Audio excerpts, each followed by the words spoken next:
Hey, how's it going, guys? Mr. Boss for the win here, and in today's Grand Theft Auto 5 video, I'm going to be talking to you guys about the top 10 worst items you could buy in Grand Theft Auto Online. So yesterday we did the top 10 best items that you could buy, and hopefully that video helped you out if you were looking to either start making some money or wanted some useful things to purchase. The point of this video is to tell you what things you should avoid if you've got some money to spend, and I don't want you guys spending it on the wrong kind of items. Now, two things with this. Number one, every item that I mention, I'm going to provide an explanation of how I could make it better. I think complaining for the sake of complaining isn't really effective, but I am going to be offering solutions about how everything on this list could be fixed. So with that out of the way, let's not waste any more time and let's jump straight into it. The first thing on our list today, and this goes in no particular order, is do not buy more than 2 cargo warehouses. And also, if you're getting into it, you probably shouldn't start with the large one.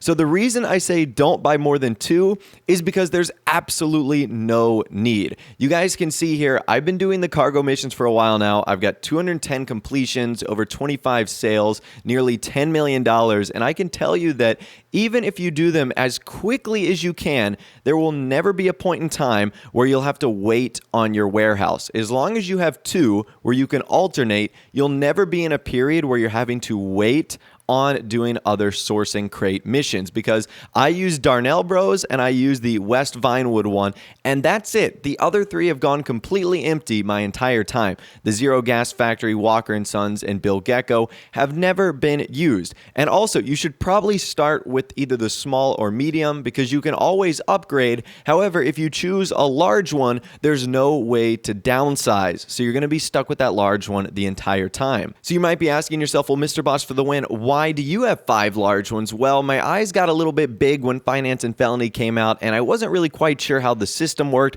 so I ended up just buying 5 total large warehouses, but now I kind of regret it because at the time it was a waste of money, and number 2, I'm only using 2 of them, and I rarely ever fill them up with 111 crates. So that's just something to think about before you start investing in your CEO organization. Number 2, for the vehicle import-export stuff, do not buy the most expensive warehouse. It isn't worth it at all. There is no difference in the warehouses. They all store 40 vehicles. The only thing that's different is the description that Rockstar gives it and the location on the map. But as you guys can clearly see here, they're all located really in like the same general area of downtown Los Santos. So what's the point of spending an extra $800,000 on a warehouse when literally it does the exact same thing? The only difference is going to be how the exterior looks and its location. Now, right now when I'm making this video, they're on sale. So it doesn't make it look like they're all that bad. But when these go back to normal prices, there is a big difference, and there's absolutely zero difference that you experience actually inside of the warehouse.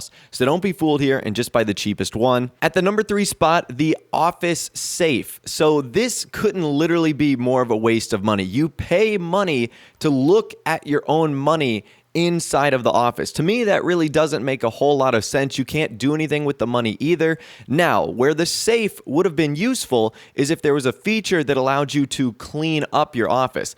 I don't know about you guys, but after a while, the money on the ground starts to get a little obnoxious, especially because I'm very OCD. So that kind of stuff bothers me, and I don't like all this money scattered around. So the safe is, in my opinion, worthless to just look at your own money because it costs like $500,000. But if it had a like office cleanup feature, that would definitely make it worth it. So maybe that's something to consider, Rockstar. Then maybe it might make people buy the safe just a little bit more, because right now it's just totally worthless other than being money eye candy. All right, up next, we're going to be moving on to our first vehicles today. At the number 4 spot, these are one and the same in my opinion, the Dune and the Brickade. So these both came out with back-to-back DLCs, Finance and Felony and Cunning Stunts, and both of these vehicles have so much potential, yet they are such a letdown. With the Brickade, you've obviously got this massive vehicle that can only seat 2 people on the inside.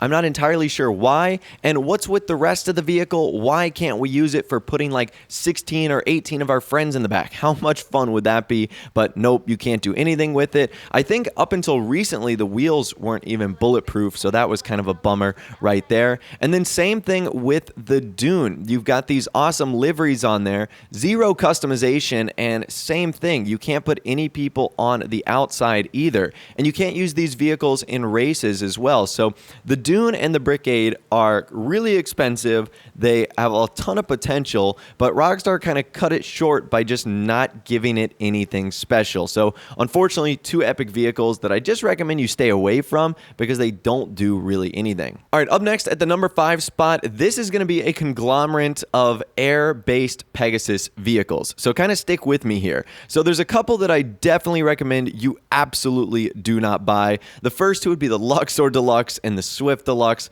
I mean, $10 million and $5 million for a plane, that just doesn't seem worth it, especially when the only thing you can do is go on the internet in the back, drink champagne, and smoke cigars, and you get this gold-plated, I guess, color on the front. That's about it, and that should have been pretty obvious. However, there's a couple other ones on here that I recommend you don't buy as well. One of them is the Luxor. And all the other vehicles we're going to talk about here, you'll see why you don't buy them, because they are extremely plentiful and abundant at the airport. You don't even need to buy them to have them like spawn right in front of you. So the Luxor is one of them. Another one would be the Mallard stunt plane. You've also got the Cuban 800. You've got the Vellum and the Titan as well. The Titan is $2 million, and it's absolutely worthless for you to buy. It would just be a complete waste of money, as you guys are about to see right now. Watch me just go through a drive through Los Santos International Airport. You'll see Buzzards, you're going to see Mavericks, you're going to see Titans, you're going to see stunt planes, you're going to see the regular Vellums that spawn all over the place.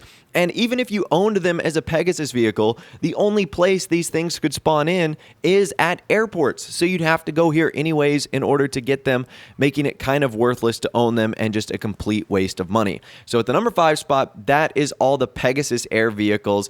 Don't buy them. They're likely going to spawn at the airport. And if they don't, they're probably too expensive and not worth it for you to own either. All right, at the number 6 spot, I think this one is going to be the most controversial, and that is the Yacht. So don't get me wrong, the Yachts have some cool features. Obviously, they're giant boats. They've got a nice, luxurious interior. However, they don't seem to have enough based off of the price that they're given, which is anywhere from $6 to $8 million. So let's talk about the features you get. You obviously get a big water home. You get a hot tub. You get some cool things on the inside, like a bar and some living quarters and whatnot. But for $8 million, is it really that worth it? Now, if there were to be some other cool things, maybe like a submarine docking station or the ability to spawn boat Pegasus vehicles outside of here, now that could be pretty epic as well. Maybe if there was a couple other mini games or things you could only do on the Yacht. And also keep in mind, there's no heist room here either, which means you can't launch heist from the Yacht. So that's one thing it doesn't have on the regular apartments and other places in the game. So to me, the Yachts are cool, but given their price and given what they do, to me, I cannot justify buying one. And really, since executives and other criminals, I'm never ever on my Yacht other than just to like maybe celebrate a rare event or occasion. Now, speaking of places to live, up next, we've got the Stilt Houses. Now, this also came out with executives and other criminals, and I will say this might be the biggest letdown of the whole list because these Stilt Houses looked so cool,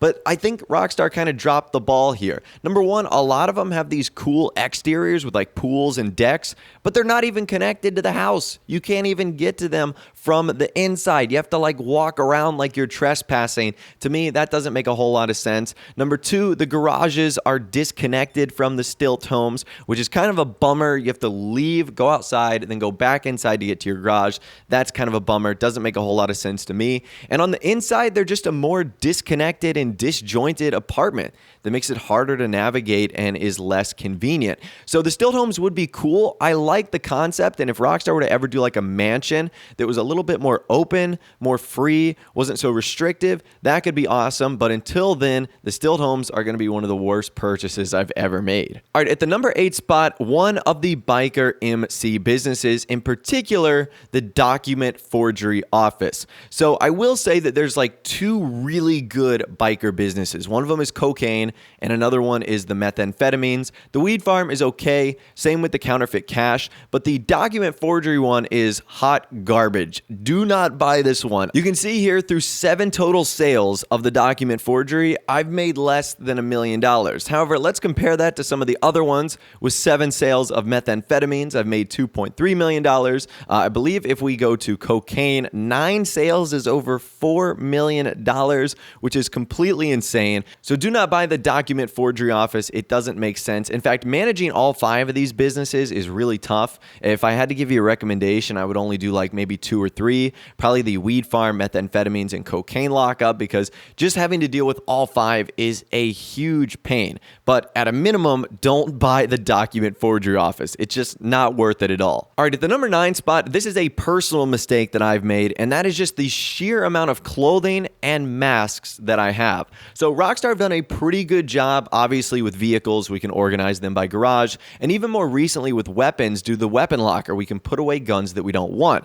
However, with clothing and masks that we buy, they're permanently in our inventory, and that can make it incredibly difficult to scroll through all the options. I mean, some clothing options I have 85 articles. Some mask categories have close to like 75 or 100. That means you have to scroll through each one in order to get to them. So this isn't necessarily like a don't buy a certain mask, but just be kind of careful. Don't go crazy and do all the spending sprees that I did early on, because you'll end up with an inventory that is cluttered, it is crowded, and is sometimes really confusing and hard to use. Hopefully Rockstar can see something like this and say, hey, maybe a better clothing or mask inventory system would be needed and would be better for the game. All right, and finally, last but not least today, at the number 10 spot, this one pains me because it is so cool, but it is the dump. So I guess you could throw a couple other Pegasus land vehicles in here, but the dump in particular, unfortunately, this vehicle doesn't live up to the hype. It's $1 million,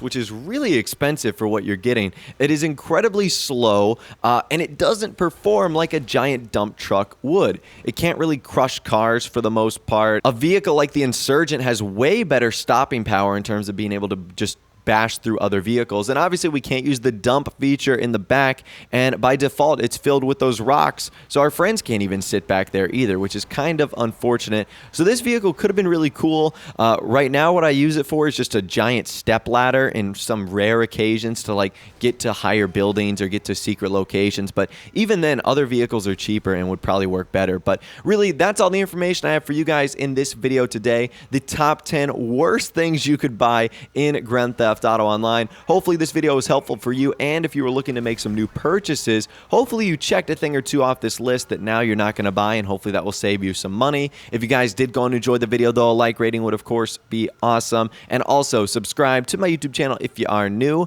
or you like daily GTA 5 videos like this. With out of the way, guys, like I said, thanks so much for watching, take care, and I'll see you guys in the next video.